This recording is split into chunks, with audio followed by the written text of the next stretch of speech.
And now the Wall Street Journal has their own article about electric skateboards.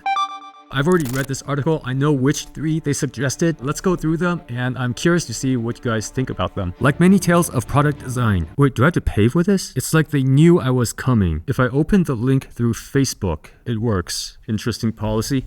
Okay, anyway, in the mid-2010s, amid a timely fervor for gasless transit options and a timeless desire to look cool without breaking a sweat, a fledgling e-skateboard company called Boosted Boards humbly released what they called the world's lightest electric vehicle. It was an electric longboard with a deck that was easy to balance on and a remote-controlled motor. It quickly gained fans who loved that you could easily carry its lightweight body around, that its big, soft wheels rode over most road surfaces with ease, and that customer support was always around if you had an issue. Okay, so notice how there's a lot of emphasis on lightweight. I think that was one of the major selling points of the Boosted Board, that it was, like it says right here, the world's lightest electric vehicle. I guess that claim depends on how you define the word vehicle, but still, I mean, sure, the Boosted Board I think at the time was like 7 point something kilograms. Even if it wasn't the lightest electric vehicle, it would certainly be one of the lightest electric vehicles. Nowadays, we don't really see 7 point something kilogram boards anymore. They're generally at least 8. If you see an 8 kilogram board, I think by today's standards, it's considered pretty light. In early 2020, however, even before the pandemic, Boosted Boards declared bankruptcy. The remaining inventory was bought up by a San Francisco-based electric skateboard and scooter retailer. It does not honor the original warranties. And yet, the Boosted community did not die. It organized on Reddit, trading notes and repair tips. As more Boosted Boards reach the end of their lives, the conversation on Reddit has focused on something previously unimaginable: other e-board brands. Soon, fans started turning to manufacturers that were not necessarily new, but had always played second fiddle to Boosted Boards. It was pretty easy to outspec the Boosted Board, but the Boosted Board was really well made. At least aesthetically, they looked really nice. They looked really professional. Offerings from companies like Meepo, Backfire, and BuildKit Boards started to earn fans among both new and longtime electric skaters, especially because they often had beefier battery ranges and higher top speeds than the aging remaining Boosted Boards. I think the Boosted Board's top speed was 38, and I think the Boosted Mini was even lower than that, which honestly, 38 kilometers per hour, that's fine. Electric skateboards for the commuter, for the average customer, I think 38 is totally fine. Me personally, I do sometimes get to 38. Sometimes I do pass 38, but not often at all. Especially where I live, I don't normally get above 35. So with a top speed of 38 kilometers per hour, if I remember correctly, I could be wrong. If it was 38, personally, I'm fine with it. I think the current top speeds of over 50 now, they're getting a little dangerous, and there ought to be some kind of safety mechanism to prevent people from accessing those kinds of speeds too easily. I give away a lot of boards. By the way, don't ask me to send you a board. Don't send me messages saying that you want a free board and that you're willing to pay for shipping. I'm not going to send you a board. I give away a lot of boards, and whenever I give a board to someone who's never ridden an electric skateboard before, I'm always a little bit reluctant because oftentimes they don't even have a helmet, and these boards are capable of going so fast. I don't know what the best solution is around that, because you don't want to limit the top speed for people who have the experience, but on the other hand, for people who don't have experience, you don't want to make it too easy for them to access that kind of speed, you know? Here, current generation electric skateboards worth hopping aboard as the weather warms up this spring. Best in show, they chose the Backfire G5. So when I first saw this, I was kind of like, really? The G5? I'm sure even Backfire, when Backfire saw this, they were probably like, really? You chose the G5? I mean, because the G5 is not, like, it's not even Backfire's top of the line series, right? Backfire has the Zealot series. I don't know. I guess it's fine. Like, we don't know their criterias. The Backfire G5 electric skateboard offers 25 to 28 miles of range on a single charge. Let me check their website. Okay, there's a G5 and a G5S. All right, you know, like, I haven't covered this kind of board in a while, so, like, I don't even know what the difference is. Backfire's compare page is pretty decent. Oh, but they don't have the G5 on there. Great. Well, we're just gonna have to compare them ourselves. The G5 is 363 watt hours, and the battery cell model is not specified.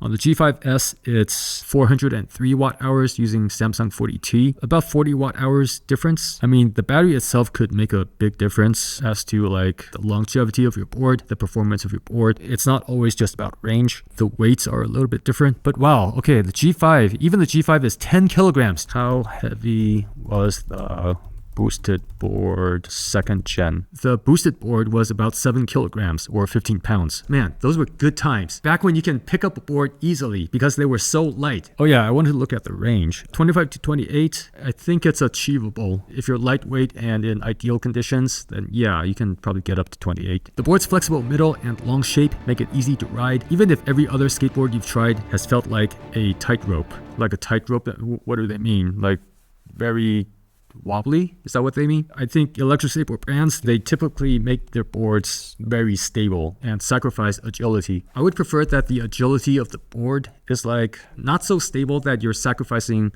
the maneuverability. Like I would suggest beginners to just ride slower, because if you ride slower, okay, then the maneuverability is fine. It's only until you get into higher speeds where the maneuverability becomes an issue, when you start to get speed wobbles. The problem with making boards very stable right out of the box is that when you're riding slow, you can't really turn. In a way, they're kind of encouraging people to ride faster, which I don't think is the right way to go. Like I would rather they tell their customer, this board is quite maneuverable, okay? You can turn even at low speeds. You know, if you're new, ride slow. That's what I'm currently thinking. But because you also know that a lot of beginners, they're just gonna ride fast. And for them, you wanna make the board stable. Yeah, I don't know what the best solution is.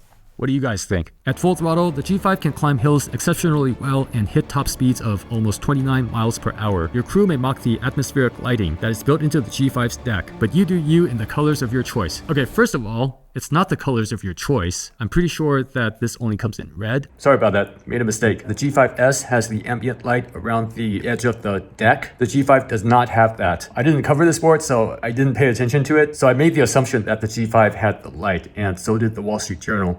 I'm pretty sure that this only comes in red. And I'm glad that they pointed out that your crew may mock the atmospheric lighting. My personal opinion is that I wouldn't want my board to have that. Like if I see it, sure, I'll think it's cool. I'll be like, well, that's pretty neat. I don't want it. I don't want it on my board. It's kind of how I feel about a car. Let's say I'm getting a Toyota Camry, and Toyota offers two versions. One is just the standard Camry, and the other has party lights around the board, around the car. I'm not gonna choose the one with the lights. I'm gonna choose the regular one. It's a freaking commuter car, and like in this case, I don't want lights on my board. It might just be my personality. I don't like being at the center of attention, so RGB lights, they really are not for me. The next category is the off-roader, and they chose the Meepo Vader Hurricane Carbon. The Vader Hurricane Carbon, one of Meepo's newest outdoor weapons, looks as tough as the terrain it can handle. With a standout 725.8 watt-hour battery generating a 31-mile range and a just under an industry best top speed of 35 miles per hour, 56. I think they're probably considering 60 kilometers per hour as industry best. I could ramble on about speed.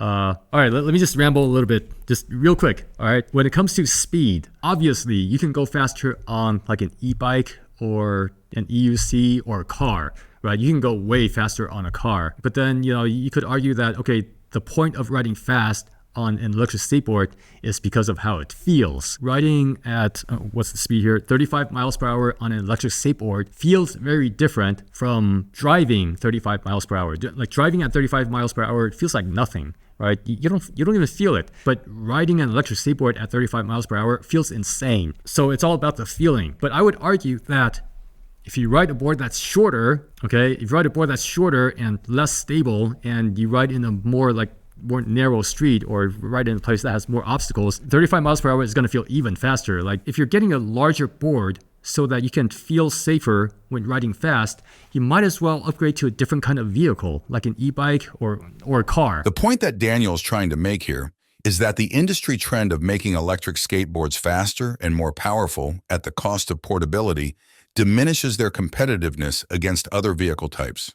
This trend likely contributes to the decreased public interest in electric skateboards. Anyway, I'm rambling again. Its 165 millimeter wide tubeless tires can generate plenty of torque. They're not generated by the tire, but okay. That will let you carve your way through all types of terrain without losing control or stability. Okay, I'm not gonna like if I keep on rambling, this video is gonna be like an hour long. Plus, its two brawny motors let it rip up hills and maybe even turn one into a launch ramp. The Meepo Raider Hurricane Carbon, that was their choice for off-roading. Again, I don't know their criteria. I mean, if it's for off-roading, there are so many other boards that are better at off-roading. If they had said all-terrain, you can literally define all-terrain however you want. I'm not saying that the Vader Hurricane Carbon is not good or anything, but in my opinion, this board and every board in this like 2-in-1 category, they're really more for street use. They're kind of like SUVs. You wouldn't really drive an SUV off-road. You certainly can, and some people do it as a hobby, like they get together with others and they drive their SUVs off-road, but they were still primarily made for street use. Next, Commute Companion, and they chose the onboard Mini KT, it's an interesting choice because this board is so old. I guess they're still selling. Are they still selling it? Yeah, they're still selling it.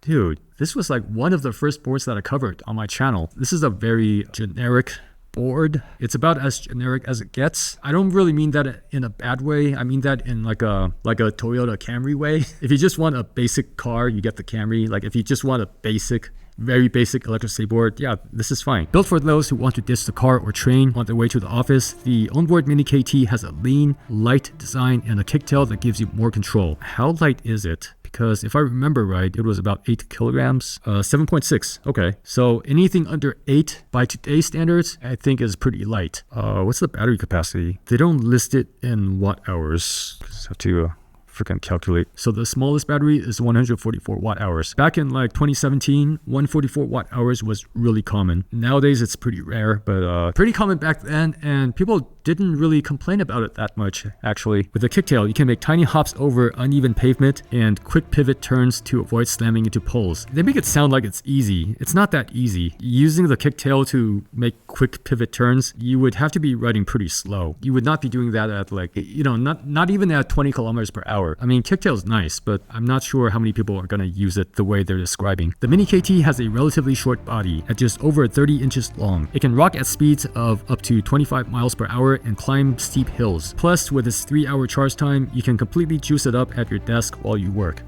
3 hours is like, that's really common. I would even say that's pretty slow for a, I don't know which version they're talking about because the Mini KT has several battery capacities. If they're saying 3 hours for a 144 watt hour battery, that's pretty slow. But yeah, again, it's a fine choice. It's just like their choices are very kind of generic. Like the best in show is the Backfire G5. And for the Commute Companion, which I assume they're trying to choose something portable. Like again, this board is fine. It's just very, very generic. It's the Toyota Camry. I mean, I'm not trying to offend anyone who drives a Camry, okay? The Camry's fine. If I had a car, I might get a Camry. I don't have a car. I have electric skateboards and I use public transit. Overall, I would say this article, their choices, their selections, they're okay. They're just like a little bit random.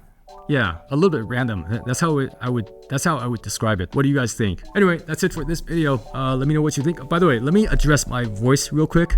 So I don't know if you can tell, my voice, like when I speak, you can kind of hear my throat closing up. You don't see it in the video, but I've actually repeated many lines multiple times because sometimes when I talk, it becomes like this. But if I try it again, I can sort of loosen it up a little bit. It's difficult for me to talk. So when I use AI voice synthesis, I have a reason, all right? It's not because I'm lazy. Using AI voice synthesis actually takes me longer. Like most of you probably don't know, but for a synthesized voice, it's not like I just copy and paste the text into the software and then it just like, and then does the voice. I mean, I could do it that way, but then it's gonna sound really weird. What normally happens is I put in the text, I let it speak, like I put in one sentence at a time, I let it speak, and then I see if I like how they delivered it. If I don't like the delivery, I'll regenerate and then they'll do it again. It's pretty time consuming actually. But yeah, I have this issue with my larynx. But anyway, yeah, that's my explanation about the issue with my voice and why I'm using AI voice synthesis from time to time.